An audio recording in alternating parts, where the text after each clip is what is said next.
জীবনে যখন আমরা কোনো পরিস্থিতির সম্মুখীন হই তখন আমাদের সামনে দুটো পথ থাকে।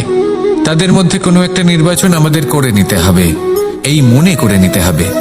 নির্বাচন এই সংসারের সবথেকে গুরুত্বপূর্ণ বিষয়।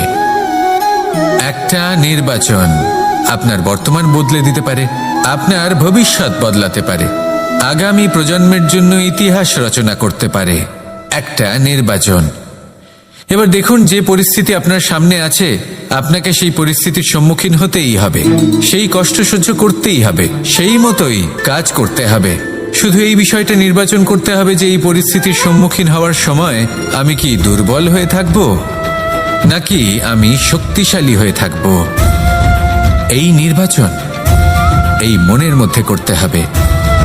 আর এই নির্বাচন হলো সবথেকে বেশি গুরুত্বপূর্ণ নির্বাচন। যদি নিজের মনকে শক্তিশালী করে তুলে